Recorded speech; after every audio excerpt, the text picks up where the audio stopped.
مریم صاحبہ یہ بتائیے کہ اس وقت بشرا بی بی کہاں پہ ہیں؟ جی السلام علیکم. میری بشرا بی بی سے آپ کو شاید آپ اگر ٹویٹس وغیرہ یا میرے باقی انٹرویو دیکھ رہے ہوں گے تو میں آپ کو بتاؤں کہ کل رات سے جو ہے بشرا بی بی سے ہماری بات نہیں کرائی جا رہی تھی، اور دو کہ ہمیں یہ بتایا جا رہا تھا کہ جی وہ کے پی کے میں ہے. اور مجھے اس چیز کی فکر تھی کیونکہ مجھے معلوم تھا کہ وہ اپنی مرضی سے تو کبھی بھی ڈی چوک وہ ایریا چھوڑ کے نہیں جائیں کیونکہ ان کو خان صاحب کی یہ انسٹرکشنز تھی. تو اس لیے مجھے بڑا وہ حیرت ہوئی کہ جی وہ کیسے وہ کہہ رہے ہیں پارٹی میں لوگ کہ جی وہ کے پی کے میں. تو میں نے بہت انسسٹ کیا کہ آپ میری بات کرائیں ان سے. تو پارٹی نے مجھے تقریباً شام تک ویٹ کیا، میری کسی نے بات نہیں کرائی ان سے. میں بار بار جو ہے سب کو ریکویسٹ کرتی رہی، بس مجھے شیخ وقاص کی ٹویٹس اور ان سے میں نے کال کیا کہ جی سب صحیح ہے. میں نے کہا اگر صحیح ہے تو آپ میری بات کرائیں. تو فیملی میں سے کسی سے بھی ان کی بات نہیں کرائی گئی.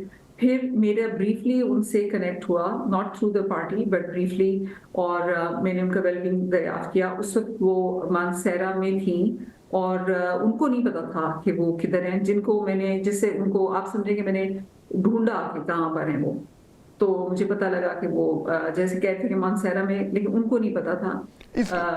مریم صاحب اس کی یہ کیسے ممکن ہے، یعنی اس کی کیا وجہ ہے؟ کیونکہ وہ وہاں سے جو ہے یہی بتایا گیا کہ علی امین گنڈا پور صاحب کے ساتھ وہ نکلیں، ٹریول کر کے مانسیرا آئیں ذریعہ گاڑی. تو اس کی کیا ایکسپلینیشن ہے کہ اگر انہیں نہیں معلوم کہ وہ مانسیرا میں تھیں؟ اب یہ ڈیپینڈ کرتا ہے آپ کا سچ کا ورژن کہ آپ کون سا نیوز چینل دیکھ رہے تھے. کیونکہ میں نے رات کو ایک نیوز چینل پہ بہت ہی جھوٹ وہ دیکھا ان کے بارے میں، بلکہ زیادہ تر چینلز میں ہوا یہ کہ جب وہ ڈی چوک پہنچی تو کیونکہ پیچھے کافی رہ گیا تھا ان کو، وہ کہیں مجھے سلو کر رہے ہیں، میں نے اس پہ ٹویٹ بھی کیا تھا. تو وہ آگے نکل کے ڈی چوک جب پہنچی تو اس وقت انہوں نے مجھے بتایا کہ ان کے ساتھ کوئی اور گاڑی نہیں. انہوں نے پیچھے دیکھا تو سب لیڈرز پیچھے رہ گئے تھے، ان کے ساتھ کوئی نہیں تھا. اور جب وہ پہنچی تو علی امین صاحب ایک سائڈ پہ تھے اور ورکرز ان کو انسسٹ کر رہے تھے کہ ان کو کہیں نہیں جانے دیں گے. اور بشرا بی بی وہاں ڈی چوک پہ پہنچ کے جیسے انہوں نے گاڑی سے نکلنے کی کوشش کی تو ان کے اوپر فائرنگ شروع ہو گئی. بشرا بی بی کی گاڑی کے اوپر فائرنگ شروع ہو گئی. یہ ان کا اپنا کہنا ہے؟ جی جی جی انہوں نے مجھے خود بتایا. یعنی وہ یہ خود کہہ رہی تھی کہ وہ ڈی چوک تک پہنچ گئی تھیں اور جب وہ گاڑی سے باہر نکلیں تو پیچھے کوئی بھی نہیں تھا؟ نہیں، جب انہوں نے پیچھے دیکھا پیچھے کوئی نہیں تھا. پیچھے یا تو ان کو روک دیا گیا یا کوئی آیا نہیں، کیونکہ انہوں نے اپنی گاڑی کی سپیڈ بڑھا کے، کیونکہ آپ کو پتا ہے کہ قافلہ بہت سلو آ رہا تھا اور اس چیز پہ میرے پہلے بھی ان سے بات ہوئی کہہ رہی تھی کہ مجھے جان بوجھ کے سلو کر رہے ہیں. تو وہ گاڑی اپنی جو لے کر ڈرائیور کو لے کر آگے آئیں. جب ڈی چوک پہ وہاں پہ ورکرز ایک سائڈ پر انہوں نے بتایا کہ علی امین صاحب کی گاڑی کو گھیرے ہوئے تھے اور وہ کہتے کہ ہم آپ کو نہیں جانے دیں گے. وہ کہتی ہیں جیسے میں گاڑی سے نکلی تو فائرنگ شروع ہو گئی، ان کی گاڑی کے اوپر فائرنگ شروع ہو گئی، ورکرز کے اوپر فائرنگ شروع ہو گئی. اس پہ سب ورکرز جو ہے وہ بھاگنا شروع ہو گئے. تو انہوں نے کہا کہ علی امین صاحب جو ہیں ان کو ہم نے کہا کہ کیونکہ ہم اکیلے رہ گئے تھے کہ آپ ہماری گاڑی میں آ جائیں. وہ آ کے گاڑی میں جب بیٹھے انہوں نے ڈرائیور کو سائڈ پر پھیر دیا اور انہوں نے خود گاڑی چلائی. تو بی بی کہتی ہے میں نے ان کو کہا جہاں ہمارے زیادہ ورکرز ہیں آپ مجھے وہاں لے جائیں کیونکہ میں یہاں سے کہیں نہیں جاؤں. تو اس پہ علی امین صاحب نے بہت تیز گاڑی چلا کے تو جہاں پر اگلی جو ان کو جگہ نظر آئی، اور بی بی نے کہا کہ اگر آپ مجھے یہاں سے کہیں اور لے جانے کی کوشش کریں گے تو میں دروازہ کھول کے یہاں سے چھلانگ لگا دوں گی، لیکن میں یہاں سے کہیں جاؤں گی نہیں.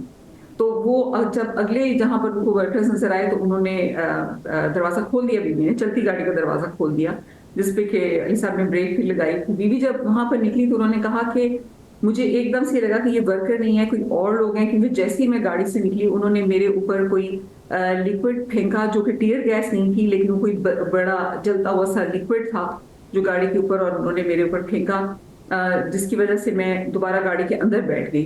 اور میں نے کہا کہ یہ ہمارے ورکر نہیں ہیں، آپ مجھے کہیں ایسی جگہ وہاں آگے کہتی. میں نے آوازیں دیکھ کے پوچھا کیونکہ ان کے پاس اسپیکر آپ کو پتہ ہے. مریم صاحب یہ آپ کہہ رہی ہیں کہ علی امین گنڈا پور صاحب بی بی کو ان کی مرضی کے بغیر کہیں پہ لے کے جا رہے تھے؟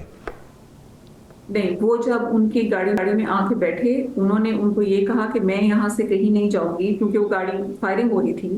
وہ گاڑی دوڑا کے شاید وہاں سے کہیں نکلنا چاہ رہے ہیں، ان کو سیف مقام پہ پہنچانا چاہ رہے ہیں. تو بی بی نے کہا کہ بے شک فائرنگ ہو رہی ہے میں یہاں سے نہیں جاؤں گی، جی آپ مجھے یہاں سے نکل کے. ٹھیک ہے. تو وہ اس کے بعد جب وہ گاڑی ڈرائیو کر کے علی امین گنڈا پور صاحب کہیں لے کے جا رہے تھے تو بشرا بی بی کو یہ معلوم نہیں تھا کہ وہ ان کو کہاں لے کے جا رہے ہیں. انہوں کہہ رہی تھیں کہ میں اتر جاؤں گی کیونکہ